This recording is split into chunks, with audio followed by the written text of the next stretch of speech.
Hey guys, Puzzledore here, coming at you with my Trap Eldlich deck that I've been experimenting with for the past couple of weeks. I just want to cut straight to the deck profile. Essentially, if you just care about the deck profile, there's always going to be a deck image down below. The only thing I ask is that if you can leave a like on the video, it really does motivate me to keep going and keep doing this. And if you have any questions on any of the ratios or the cards, or even replacement cards if you don't own it, leave a comment down below and I'll be glad to respond to it as fast as I can. Second of all, if you guys have been on my channel, you guys know that I like those long deck profiles. I like to explain my card choices and ratios. Everything's different. So yeah, if you gotten this far along in the video, welcome. One thing I want to say about Eldlich is that it is a fantastic starter deck for people just getting into the game. I actually picked it up for someone that that I wanted to get into the game, but the deck itself is so inexpensive. The Eldlich core, I spent about $14 on eBay. Obviously, I'm not saying the whole entire deck is worth $14 because I do have extra cards lying around. But what I love about this deck is that it can be tailored to your locals. It's a trap-based deck, so if you're, if your locals is ran by a bunch of dark monsters, you can run Shadow Imprisoning Mirror or anything of the sort. Like I said, I will, if you guys have any questions on any cards that could be replaced or anything like that, please leave a comment down below. I'd love to kind of theory craft and stuff like that. So essentially, realistically, for someone that doesn't have any Yu-Gi-Oh cards, you can essentially spend about $30 on this Eldlich deck, $30 to $40, and have a really strong competitive deck for locals. The Eldlich strategy honestly just can't die. It's a trap based deck, can't die. So let's just kick it off with the profile. We're running 3 of the Golden Lord himself, Eldlich the Golden Lord. First of all, I will say I hate this type of rarity, the premium gold rarity, but this is my favorite. Like the Eldlich the Golden Lord is just fantastic, right? Because he deserves that bling bling. I mean, look at him. Anyway, so essentially I run him at a ratio of 3 because in my personal locals, Bystials are still a thing. It is a light monster, so it can be easily Bystialed, but that's not too bad because, I mean, I have ways of getting it back. Like I said, I also run him at 3. Not a big deal.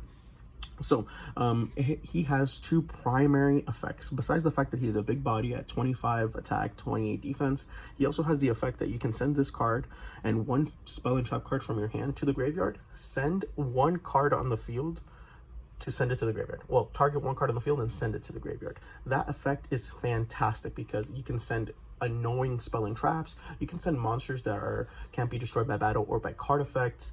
That is really, really good because it sends, does not destroy. It also has a graveyard effect that while this card is in the graveyard, you can send 1 spell and trap card you control, send it to the graveyard, bring Eldlich the Golden Lord to your hand, and then special summon a zombie monster from your hand and give it 1,000 attack and defense, and it cannot be destroyed by card effects until your opponent's next turn. So essentially, if this is in your graveyard, you send a spell and trap card you control, you bounce it back to your hand, you special summon it, and it gains 1,000 attack and defense. Keep in mind that that effect happens in the hand, the attack gain, meaning that if you have skill drain on board, this card still gains 1,000 attack and defense because it happens in the hand. So it will come out as a 3,500 attacker or a 3,800 defense. So keep that in mind. So again, just want to state it, this deck is incredibly versatile, very malleable. Build it to your locals. This is what I came up with for my own locals, and I'm having a blast as like a fun little rogue tier, and it's won me a couple of games. Obviously, a lot of people don't expect it. A lot of really good trap decks are Trap Tricks and Labyrinth at the moment, but this really does take people by surprise. So keep that in mind. So to continue with the monster count, 3 lava golems.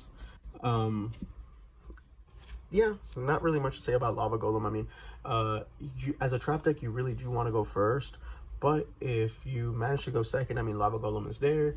Every deck right now is ending on 2-3 monsters, maybe except just Kashira, where they're like a rise hard pass, but it's honestly not the end of the world. You can just send it to the graveyard. Well, actually no, because it's a one-sided macro, but we have traps to facilitate that is what I'm trying to say. For trap tricks, there's a lot of trap tricks players in my locals, so obviously they're going to end in Sarah and Rafflesia, or there's a lot of Sword Soul in my locals and Rika plans and that sort of thing. Not a lot of Kashtira.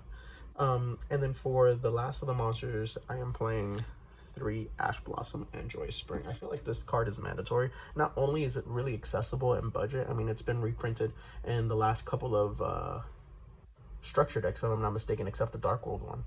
But man, I have millions of copies of Ash Blossom. It's great. I mean, I know, honestly, it's the best hand trap right now in the format, in my opinion.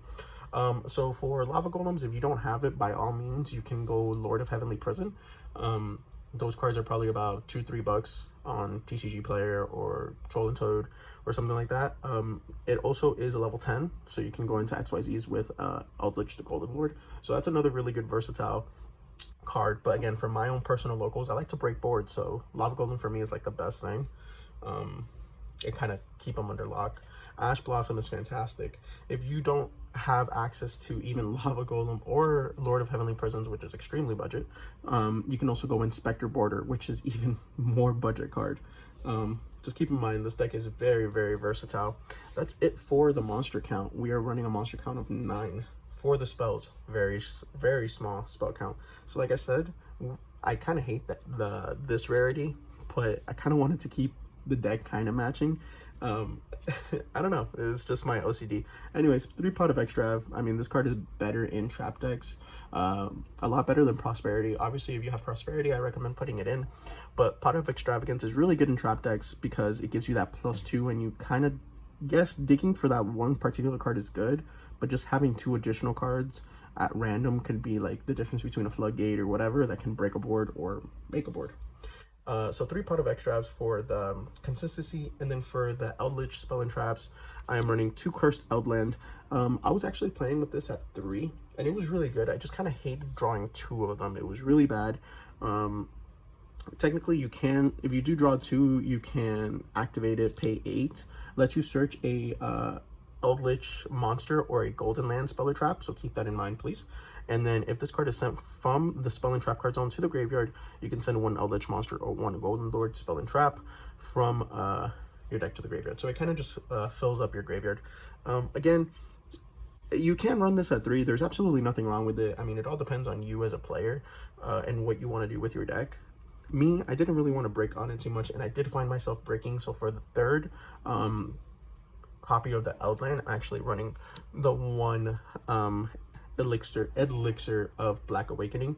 So this card is actually pretty good. It was actually between this and the other one that lets you, it's a quick effect spell. But okay, so essentially Eldlich has 2. This one lets you special summon Golden Lord from your deck or from your hand, and then the quick effect spell lets you special summon out Golden Lord from your graveyard, if I'm not mistaken. In your hand, one of those. Anyways, this is the deck, the other one's from the graveyard, and it's a quick effect. So technically speaking, the other card is probably better because of Bestials. If you're scared of running into Bestials, like at my locals, Bestials are still played, so ideally I would actually want to run the quick play spell, but somehow I just would rather have the Golden Lord in rotation. I just want it out as soon as possible so I can start kind of controlling the board with him, you know, sending him to the graveyard, using my my Golden Land cards, and etc, etc. And obviously it has a graveyard effect that during your main phase you can banish this card from your graveyard and then set 1 Golden Land spell or trap card from your deck to the spell and trap card zone. It's not ashable because it sets. Also, remember, you can only use the effect of it once per turn and only once per turn, meaning that if I activate this to get Golden Lord, I cannot activate the graveyard effect to banish it and to set a Golden Land from my deck to the graveyard. So please keep that in mind. I've made that noobish mistake, okay? I'm not gonna lie. Now, for the traps, as you guys can obviously tell, is the majority of the deck, just like how Eldlich should be. 3 Sanguine, Elixir of Sanguine, of Scarlet Sanguine. This card is fantastic. I mean, what can you say? It's essentially a Black Awakening, but in trap card form. Essentially, it lets you special summon 1 zombie monster from your deck or graveyard But you, if you control no Eldlich monsters, you special summon an Eldlich, which the only monster you actually control is Golden Lord. So you're gonna go for it no matter what. This lets you keep recurring your Golden Lords from your graveyard, from your deck, and then you can banish this card from your graveyard, set one Golden Land Scarlet Trap card directly from your deck. You can only use the effect once per turn and only once per turn. Again, if you activate this effect to special summon out Golden Lord, you cannot activate the effect to banish it and set a Golden Land Scarlet Trap that same turn. So, I mean, the classic combo, if you guys haven't played Master Duel, is your opponent's turn, you activate it, you get your Golden Lord, and then during your turn, you can banish it and get a Golden Land. That's pretty much it. I kind of wish they made this into a gold. I mean, my OCD is killing me right now. 3 Conquistador. It's honestly the second best trap card. It's a Golden Land, so it's not an Elixir, keep that in mind. So this one, all the continuous spell and trap, I'm sorry, all the continuous trap cards for like the Golden Lord or whatever, they're continuous, meaning that when you activate them, you can special summon this card as a normal monster. Okay, it has 500 attack, 1800 defense, and then it's still considered a trap. Okay, but if you control an Eldlich Golden Lord, it has a secondary effect. So in this Conquistador actually lets you pop a face-up card on the field, non-targeting. So it says destroy one face-up card on the field. Again, non-targeting. That is what makes this card really, really good. It's a non-targeting pop. Again, shares the effect of all the other kind of like Elixirs or Golden Lands. If you use that effect to special summon it out or whatever, you can't, you know, banish it from your graveyard to set a Elixir. So the Golden Land searches your Elixirs, and your Elixirs searches your Golden Land. That's kind of the whole gimmick. So 3 of them, it's honestly the best one. 2 Hakira of the Golden Land. This one is essentially the same thing as Conquistador, except this one has 1800 attack and 500 defense. It's a level 5 light normal monster, zombie, if that matters. It technically does matter because you can link it away for like Link Spider and all that sort of thing. But this one, if you control a Golden Lord, when this card is summoned, you can banish a card on the graveyard. So that's really good. Again, non-targeting. That's really good. And then you can banish it, so set any Elixir from your deck to the spell and trap cards on. So that's it for the Eldlich traps. For the supporting traps, this is where the fun begins for me. I am running the best trap card right now in the format, 3 evenly matched. I mean, this card is fantastic. It got reprinted in the structure deck for trap tricks, so I highly recommend picking up a playset. Actually, I highly recommend picking up the structure deck. The structure deck is really good. So 3 evenly matched. Like I said, trap based decks usually want to go first, right, to set up your boards, because you're technically playing 1 turn behind with traps. But evenly matched just kind of breaks boards, and then the 1 card that your opponent has left, you can kind of just send it away with Golden Lord. So it's really, really good. And if let's just say you go first or whatever, you can always pitch this with Golden Lord, so it's not detrimental. For the rest of the traps, I am playing 3 Torrential Tributes. Honestly, I love this card more and more. I do run it in my trap tricks. This card is fantastic. It's a complete and utter blowout card. For my locals, no one expects it. You know, Rika Plans, what is it? Natria Runic. It's really, really good. Sword Soul, they don't expect it. This card's fantastic. Just allowing you to blow out the field, essentially. So that's it for those type of traps. For now, the floodgates, right? This is where the fun begins. At least for me it does, or for us. 3 skill drain. Keep in mind, your friends, if you play this deck against your friends, probably not going to have a fun time. But that's just the risk that we get, you know, playing the Golden Daddy himself. 3 skill drain. This card's fantastic. Doesn't harm us in any way. Because all our Golden Land traps, they are considered traps when you activate that effect. So if you control a Golden Lord and then you activate this, it still activates because it's part of its trap effect, not a monster effect. So 3 skill drain, it's really, really good. Remember that Golden Lord gets the attack bonus in the hand, so he does come out with the 3,000, with the extra 1,000 boost. So please keep that in mind. For the rest of the floodgates, I am running 3 summon limit. This could be any floodgate for you. Like I said, I want you guys to experiment with this deck, tailor it to your locals and wherever you guys are from and whatever you guys have access to. Summon limit is extremely cheap, and a lot of people just don't expect it.